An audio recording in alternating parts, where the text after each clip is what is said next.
What is up, folks? It is me, Mike Vanderpool, and we're here today with the Make It Happen podcast at the Arts Commission building, the newly opened Arts Commission building, with the CEO and president of the Arts Commission, Mr. Marc Folk. Marc, thank you for coming in. Yeah, happy to have you here. Well, I guess, thank you for coming in. Yeah. I came to your spot. So this is phenomenal. Today we're going to talk to you about what art means to you, and why you're who you are within this space. Yeah. The idea of the Arts Commission itself, have a better understanding of what's going on there. We'll talk about the mix, which was my first experience in this space, and why I said, hey, we have to make the podcast happen in this space, show off the cool people doing cool things in Northwest Ohio. That's our podcast. So thank you again. And let's get started, Marc. Who are you? Well, my name's Marc Folk. The title I have here is President and CEO of the Arts Commission, but I found my way to the organization as an artist. I have a Bachelor of Fine Art with a degree in sculpture and a minor in printmaking, and the Arts Commission had reached out, as I like to joke with our younger staff, in the late 1900s, and offered me an opportunity to teach stone carving for the Young Artist at Work program, which is now in its 31st year, which just absolutely changed my life. I'm a fourth generation Toledoan, just raised the fifth generation here. And at that time I was studying at the Glasgow School of Art in Scotland. So I was going back and forth. I ended up working as a printmaker in residence over there for a little while. And every time I would come home, the Arts Commission would provide another opportunity. I taught for the program, ran the program, and then ultimately became the director of public art. At that time, it was a coordinator position with the organization. So I've kind of done every role in the organization from the bottom up, and we've built an entity that is really exists to connect people to the arts, to each other, and do everything we can to support artists. Very cool. Yeah. So your journey as an artist, where did that start? I was a bit of a class clown. And because of cuts in arts education funding, I couldn't get into an art class until my senior year in school. In high school, I went to clay. And the minute I got in that class, an hour went by in 5 minutes, and I figured out I was connected to something that I needed to follow. So it was a path of discovery from there. Okay, we have to talk about this class clown thing, because that was me too. Yeah. And I feel like that probably stunted my growth a little bit, right? I didn't get into my thing until much later on, just like you. Yeah. But I also think that experience, it's who we are, right? So talk about... We're creative. Yeah. Right? Talk about, so me as a class clown, I got in trouble because I didn't know how to freaking talk to girls. So I manifested in making fun of them and making fun of other people. And I was that jerk, right? What kind of class clown were you? I think I was the kind of class clown that knew how to talk to girls too well, right? Perfect. Or I was just high energy. I was, as a younger person, I was spastic. I would bounce off the walls. I had just so much energy. But I think the deeper thing is that I didn't realize till I got to college. I had a professor, a guy named Bernard Bopp, Dr. Bernard Bopp. He's got space telescopes named after him across the world. He was on worked the Apollo mission as a young person. I didn't realize I was a visual learner until I took his class. And he broke down, science into visual lessons. And once I learned through seeing, and I realized that was connected to being a visual artist, then it just kind of blew the doors wide open. And it was like somebody gave me keys to learning that I didn't have before. I could read the book, I can study, algebra, I could do well on the test. It just it would never hold my interest until I learned how I learned. And that was a science class? Yeah, at the University of Toledo. I was already pretty deep in design and sculpture courses, but it really didn't click until that moment. So that's fascinating. So, you would think art and artists in art school, you're just taking art classes and don't care about anything else, but you picked up some valuable information. Yeah. Yeah, in the university BFA program, I'm obviously a few years away from that, but it was incredibly rigorous. You had to carry, a year worth of foreign language or 4 semesters of it. They really pushed you to develop your thinking, not just your creative practice. So you could express concepts and, really get a lot deeper with the work. And I would argue that there's math and science in art. There is. Fair statement. 100%.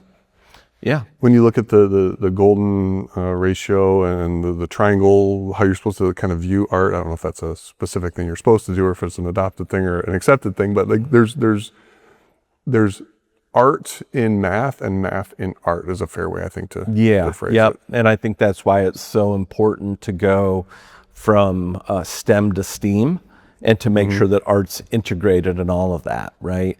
I mean, and you know, you can be completely abstract and loose and or paint from still lifes or work in any number of ways where you're intuiting in the moment on how to create, but very often a lot of the, you know, processes that wrap around art require science, math, chemistry.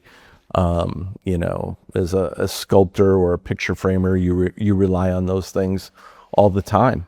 Well, and paint itself is a chemical mixture, correct? And bronze casting, and you're looking at patinating pieces. That's a chemical process, you know, not only with chemicals, but heat. And, you know, so it's a never-ending alchemy. Very cool. Very cool. Yeah. And you were at University of Toledo and then ended up in Ireland? Scotland. Glasgow, Scotland. Yep. University of Toledo used to have an exchange program with the Glasgow School of Art in Scotland. So I was part of a small group of people that went probably over a 10-year period. And that really changed my life. I had been kind of bopping around in the summertime. And, you know, I jokingly say I retired in my 20s. I worked making commissions and then just enough as a carpenter to pay my bills. And then I would just go travel or live here for a month or so. And the experience of going and living in Scotland gave me the chance to see what Toledo really had to offer. And frankly, you know, you grow up inside of the arts ecosystem and you're told, I'm not going to be able to get a job in my passion or my purpose. And having this opportunity with the Arts Commission to find different avenues of employment and different opportunity just felt really incredible, like a very fortunate position. And then combining that with being far enough away, there's a metaphor for the bug in the rug, right? There's I think it's a Persian story about this bug who like is just so upset that it has to toil to get through this rug every day. And then one day it gains its wings and it can go up above and it realizes it's living in the world's most beautiful Persian carpet, right? So when we're able to get far enough away from our daily processes and we see what the opportunities are around us, that's really how I saw Toledo, and how I saw the opportunity that was ahead to lay a pathway to help support other artists and organizations in our community. Amen. Yeah. I've been downtown about 2 months, 2 years, checking things out and kind of understanding the ecosystem. And Watershed weekend was this weekend. The arts community is entangled with that. Yeah. I mean, I'm going to throw this out there that the arts community and the artists in this region are lighting the fire or providing some of the fuel for this renaissance that we're seeing. I mean, downtown is an awesome place and it looks good. Yeah. And the Starburst sculpture, if we could talk about that, the Art Loop and some of the other things that the Arts Commission is doing, and then we'll get into what the Arts Commission is, if that makes sense. Yeah, for sure. Well, it was the lighting of the bridges on Friday night was especially a great moment because we got to, Susan Reams got to flip the light switch. Susan Reams is an honorary trustee of the Arts Commission, and she founded the public art program in Toledo in 1977. It became the first in the state of Ohio to set aside, one of the early adopters in the country, to set aside 1% of the city's capital improvement budget for the acquisition of public art, the conservation of that art, and public education of art specifically on public property, City of Toledo property. That later became the model for the state. And then that led to these great partnerships through Starburst, which is a partnership with the Metro Parks, or the artwork in the convention center. We had a long partnership with TARDA for a long time. So Susan's kind of set this foundation and still continues to mentor us on integrating art into civic life and then working really to create a fertile ground to make that possibility available to others. We are, and I know we'll get into this a little bit more in a minute, but we advocate really hard for the overall ecosystem. When we hit the pandemic, with the trust that we've built with other organizations through the years, we were able to win the support of the city and the county, who put together a $6 million fund to help us help our creative workers and our arts organizations recover from the pandemic. You know, there was no infrastructure. Many of our, it's probably like tech folk, many people work in the gig economy. And when it all shuts down, it was just done at that moment. So that's been a big source of making sure what we have, and we certainly box above our weight, remained in place as we went through the largest civic trauma event since World War II, right? And last year alone, we were able to invest through those dollars over $840,000 in over 40 organizations, and more than $600,000 across our programming, and over 730 artists. So what you don't see is us, making sure that all boats are rising and opportunities are available across the ecosystem. And to the point about the flipping of the switch, to me, that is art and technology coming together. Yeah. And I think that the more that art and technology, I'll be 100% honest. Our arts community is kicking butt, right? Yep. Everywhere you go, you're seeing cool things that the Arts Commission and other artists are making happen here.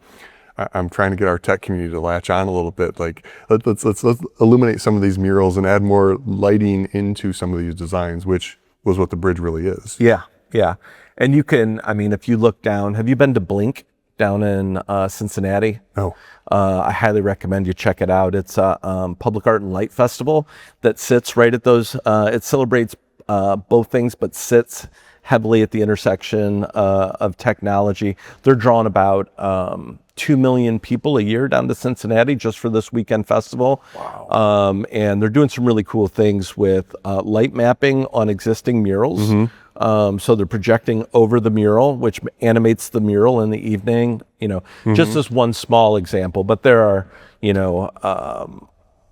hundreds of ways that you can intersect that. And I think that Toledo's really got a rich history in innovation and design, and I think there's a big opportunity for that to extend with the technology community as well. Yeah, well, we'll make it happen. Yes. That's the name of the show, right? Yes. It was funny, short story about the name of the podcast. Somebody asked me, well, what's it going to focus on? I'm like, I'm too ADHD to pick one topic in one lane. So I just want to talk to cool people doing cool things who are making it happen, primarily in Northwest Ohio. And then obviously, what we have here downtown. Is this considered downtown, or is this uptown? I think we're like right on the, we're either lower uptown or upper downtown, one of the two. Maybe this is the spot that's going to be the connection between the two, right? Yeah. And just, there's so much, I walk around, and my office is downtown, I walk around, there is art everywhere, from murals to sculptures to, you guys are painting. I think it was the Arts Commission, even the electrical boxes have art on it. Signal box wraps. All of those things.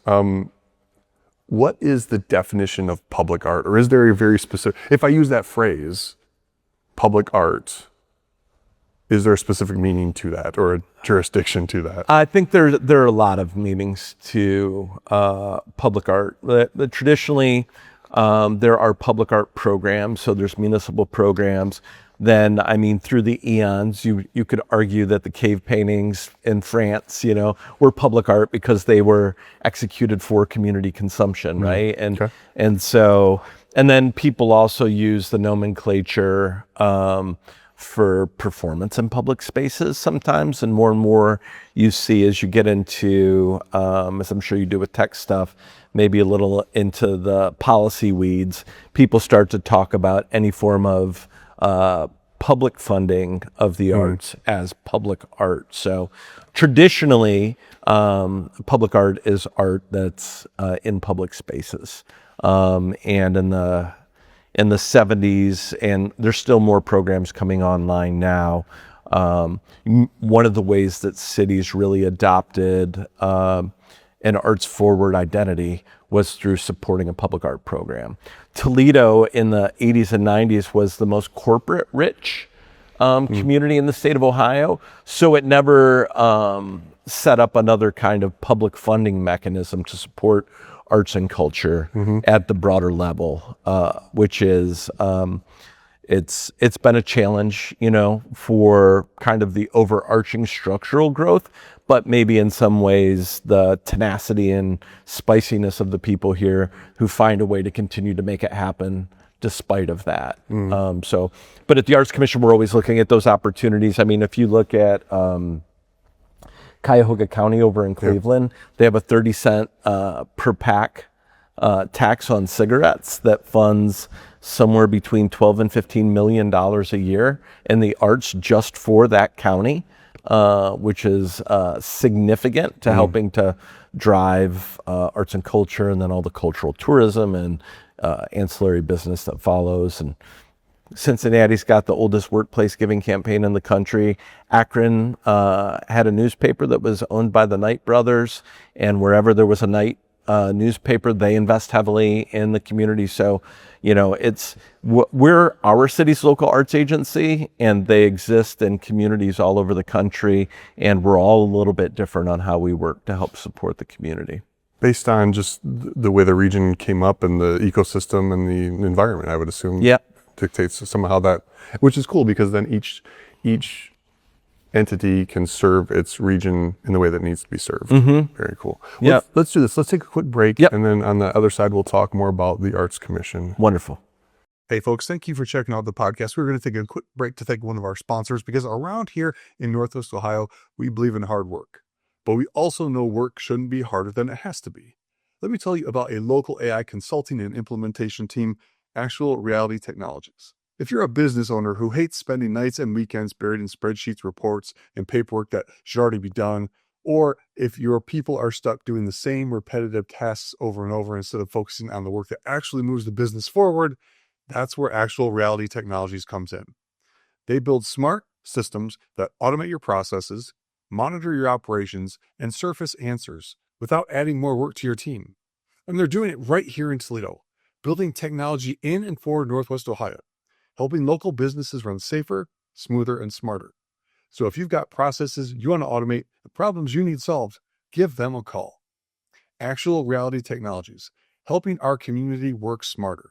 You can hit them up at www.actualreality.tech. Let's get back to the Make It Happen podcast. Kids without purpose are going to get into trouble. They are. And if they don't have a safety net or a system around them to be supportive, that trouble is just going to snowball and escalate, right? It will. Yep.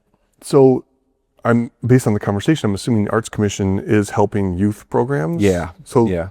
what are the ways? We're celebrating the 31st year of the Young Artist to Work program. I'm sorry, what was it? The Young Artist to Work program. It's affectionately called YAAW, where we raise funds all year, private philanthropy, foundations, through things like the mix that we put on here, but also through the community development block grant program through the city, Job and Family Services. And we raise enough money annually. We fund about 50 positions, 14 to 18-year-olds who work for 6 weeks in the summer under the instruction of local artists, making larger scale public art and individual works of art. It's how I started, and it changed me. I didn't know this whole pathway of arts administration was a way to go, as we were just talking about opportunities. And I saw firsthand how it changed these young people's lives, and it just opened watching other people open up opened me up as a human being. And this program now, we're having multi-generation. So now we have parents who went through the program, making sure their kids come back through the program. And it's, I believe, out of the roughly 50 apprentices last year, they came from 27 different schools from across the region, building kind of the network. I would imagine you have, as a successful, entrepreneur and tech person, you rely on people in different communities to help feed your ideas and build relationships. It very much works the same way. We make sure that a lot of the apprentices who come from extremely low-income backgrounds have an opportunity to participate in something that is not only an artistic experience that can open them up, but as a job skill development. They have to develop the proposal, pitch the concept, build it, follow up with the client, all of those things. And then we do everything from, sexual harassment training to how does banking work? So we're building the financial literacy and the other social skills for these young people. And we're so fortunate to partner with the University of Toledo. The University Center for the Visual Arts is closed in the summertime, so they open up the classrooms. Very cool. So the apprentices can be in a college setting, right, attached to a museum and feel like they belong.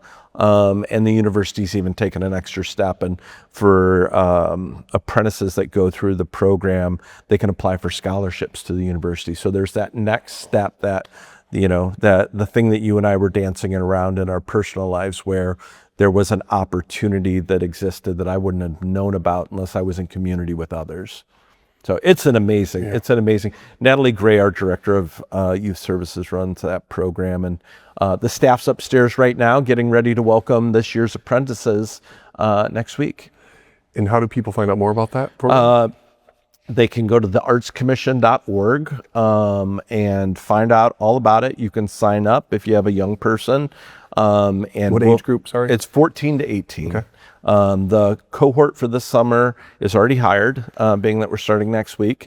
But folks can sign up to the newsletter, and they'll receive notification when that opens up, as well as when other opportunities for young people become available.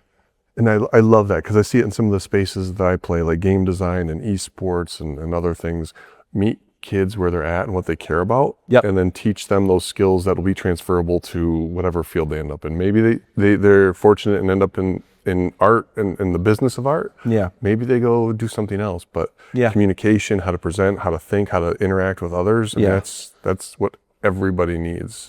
And the creative thinking skills that both sectors hold that are really special, that transfer over. I'll go in to make sure our signature cards are updated at a bank, and there's a young person who went through the program 5 years ago. Very cool. As the bank manager now. So, Creative problem solvers. That's what we need to create more of, because the world's just going to keep making more. Every new thing that comes out is just going to solve a problem, but make probably a couple more, right? Yeah, make it all a little more complex. Yes. Yeah. So the Arts Commission, then, obviously working and helping with the youth is phenomenal. But what else is the Arts Commission got its hands in? The Arts Commission was founded in 1959, so it's the oldest local arts agency in the state of Ohio, and one of the oldest in the country. Our tagline, we do so many different things. Our tagline, to get it across, is we're inspiring a vibrant Toledo. So we're doing everything we can to activate public spaces through the arts, whether it's an art loop like we had last Thursday, or through major works of public art. We believe art is work, so we do everything we can to provide paid opportunities to our local creative community, and also build their business skills, so they're better at grant writing, so they know how to manage a contract, market themselves, raise funds, however we can help in those areas. And then we do the important work of advocacy, and really working to make sure that the cultural ecosystem here is operating as favorably as possible to support arts and cultural organizations, whether that's through Creative Ohio, which is the organization that advocates for the highest level of public funding in the state of Ohio as possible, which is critically important for Toledo, because, as I mentioned before, we don't have a larger dedicated funding stream for the ecosystem. So what comes through the Ohio Arts Council makes them the largest common funder of our organizations, and on up into organizations that are influencing national policy. I feel very honored, but I was just elected vice chairman of the board of Americans for the Arts, which is a top national advocacy organization that works to make sure arts and culture are available in communities across the country. So That manifests through Arts Commission programming, through things like Young Artists at Work, or the Congressional Exhibition, where all the youth and Congresswomen captures district, it's a national program by district, have a chance to compete in an exhibition in the museum. And the winner gets to go hang in the Capitol in DC, which is a great opportunity for those young people. Or through our grant making program, where we help artists. They say, I don't know what I need until I need it, and if I can get it, I'll accelerate. So we do really simple grant applications for awards under $2,500. We've started doing project support, so we can make sure once you accelerate, you're out there engaging in the public. And then merit for artists that are up at a level. One of the things we do to try to help them advance in their careers, we bring in gallerists or professors at universities or theater directors in communities around Toledo. So when they're coming in to help select that the winners, they're learning about it. So maybe 4 people get a grant, but 40 of them have been reviewed by someone that can provide them an opportunity in another community. And I think that's, really important for the longevity of an artist's career, is to understand that you need to be in multiple markets. Fascinating. So that artist services, and then into the public art program, where we, manage public art on the city of Toledo's property, but do all kinds of partnerships like the artwork at the convention center or some of the collaboration with the metro parks. We really work to try to make sure that art is accessible to all through that work. And then there's a whole host of things like the Art Loop or Artomatic 419 that are like hybrids between an artist service and an economic development opportunity for the city itself, which is so important as we, the language of connectedness. There's a epidemic of loneliness, according to the Surgeon General, where, it's, I said it's like, is negative to the body as smoking a pack of cigarettes a day. And I think, technology is certainly the vehicle, but arts and culture bring us together, bring us out into civic spaces, allow us to enter differently, but at the same time. So we're really focusing on a sense of belonging instead of identifying how we're different from each other. I think what's fascinating there is that art is a way for people to express themselves, but it's also a way for a viewer to find themselves or think about themselves, right? Yep. So when we bring people together around art, it's almost like it's already lowering and knocking down some of the barriers to have a conversation around, what do you think this means, or how does this make you feel? Or just even being, as somebody who was here for the mix with art everywhere in this space, there's just an energy of that diversity of expression that makes us human and is the human connection. Yep. So art being that here in downtown and beyond is awesome, but you mentioned like economic development. And I know that's what a lot of, when we talk about what's going on, we had a conversation with Brandon Selhorst on the money that's going to be coming into Uptown and the rest of the region. What role does art play in economic development specifically, or as specifically as you can get? It's huge. I mean, a recent economic impact study from Creative Ohio demonstrated that the arts generated a $2.5 billion economic impact over northwestern Ohio. So, there are thousands of people employed in the sector. We're known as a glass city, right? But if you look across, Americans for the Arts did a study and looked across just Lucas County proper, there were over 3,000 people employed in the arts in Northwest Ohio. And that's more than Owens Corning, the Libby Glass Plant, First Solar, and Owens, Illinois combined. So you've got the workforce component of it, then you've got what an art event can do for a community, Cultural tourists spend twice as much money when they visit a place, going out to restaurants, staying at hotels, purchasing goods, something to take home, maybe a work of art to take home with them, right? So you've got that component of it.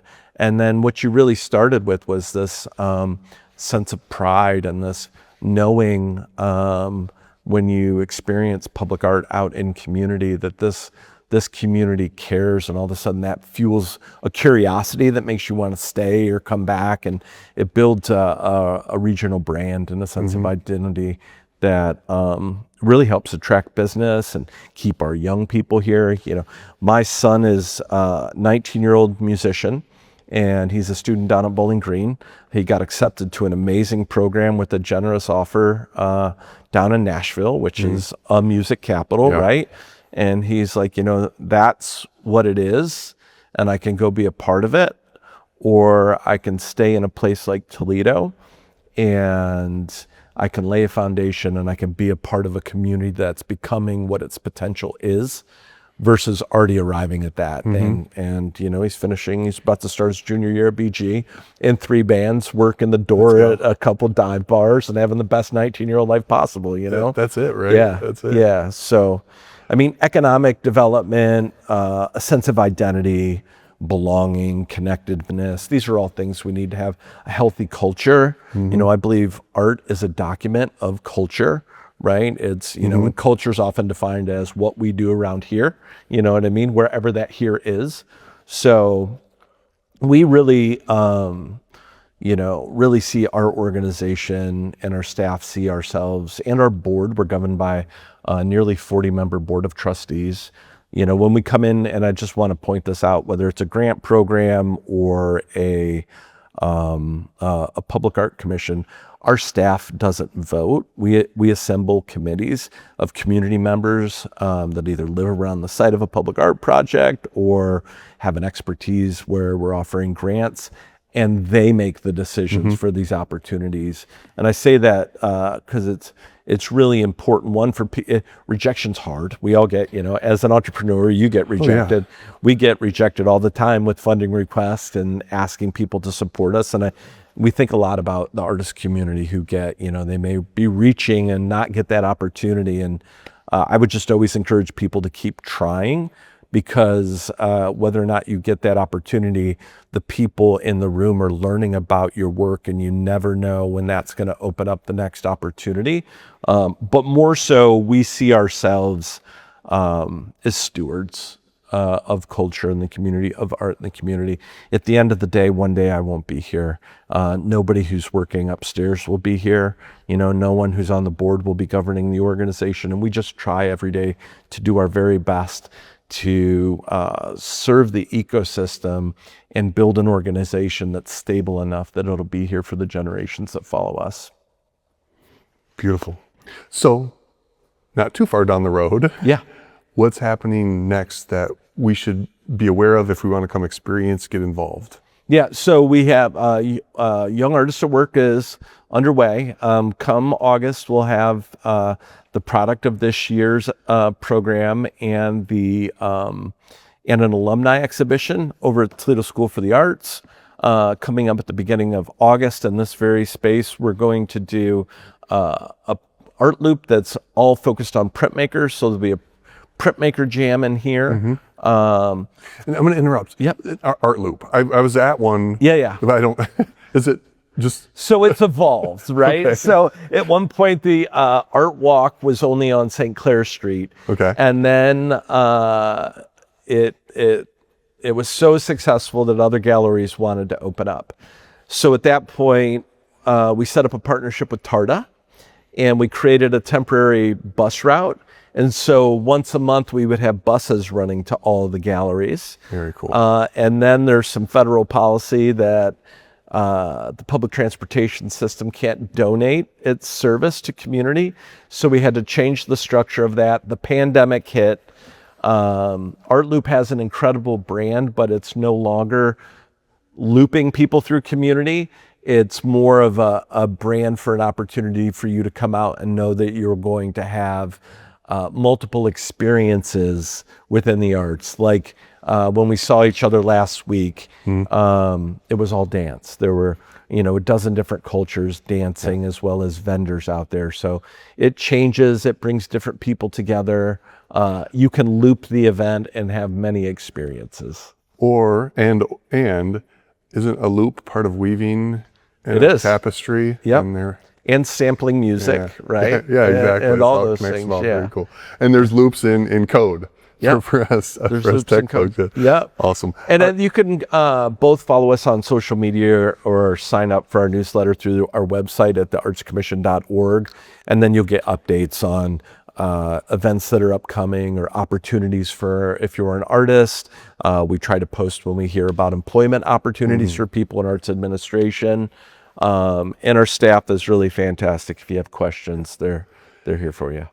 And we're going to take a short break, and then we'll be back to wrap up. But before we do that, I have to say, I've been hanging out downtown about 2 years now, and the mix, tied for top 2. Toledo's pretty dope, right? Toledo's pretty dope, and vibe, culture, everything else. The mix was also right there. Like those are the 2 events that I will go to every year for the rest of my life. Yeah. So thank you for making the mix happen. We appreciate your future support. Awesome. Let's take a break and then we'll wrap up. Okay. Sound good? Yeah.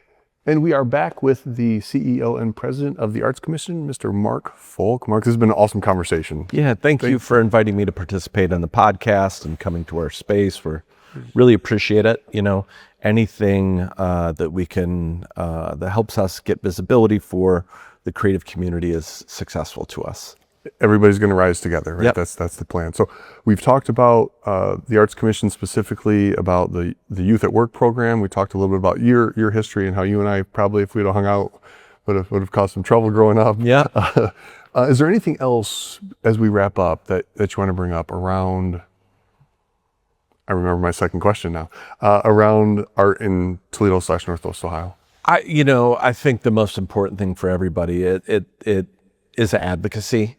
Right, what we have in front of us is really incredible, and there are a lot of people that pour their hearts into it, but they can't do that without support. So whatever it is, whether it's a small dance company, a local artist, an organization like ours, a larger organization like the museum, if you care about it and participate in it, support it. It needs you to be there, and then to talk about why it's important to other people. You get to do so many things in this community at no cost, which doesn't happen in a lot of places. Tell that story. Talk. You never know who's in the room. If you've had an arts experience that's changed your life or made you feel more deeply connected to where we are and who we are as a people, tell someone about it. Chances are I can't have a conversation without finding out within a few minutes that their aunt is an artist, right? Or their uncle runs a music studio somewhere, or it's a lot more connective and prevalent than people understand. And if we all talk about its value, the value of arts and culture, the value of arts education, there'll be more resources towards it. I think you answered my question. Why are you here? Why Toledo? For all of your energy, all of your efforts, all of your passion, why here? There's a couple answers to that question. One, because you can make a difference here. And I got far enough away to see the pattern and the opportunity. On a deeply personal level, I didn't grow up near my family. And when I had a child, prior to that, my values were that young person was gonna grow up close to his grandparents and his aunts and uncles and have a broadened experience. And I think third, it's we are now in a nodal network system in society where you can build constellations without having to change geography. And I can be a national arts leader from Toledo, Ohio. I don't have to run to another city to do that. And the trust and support that has existed in this community and the way that people collaborate here, those are all big drivers for me as well. Very cool. Yeah. Last question. Yeah. You're bringing in someone from the arts community from out of town. Yep. Down to Toledo. Yep. How are you going to spend the day? Breakfast, lunch, dinner, and what do they have to see?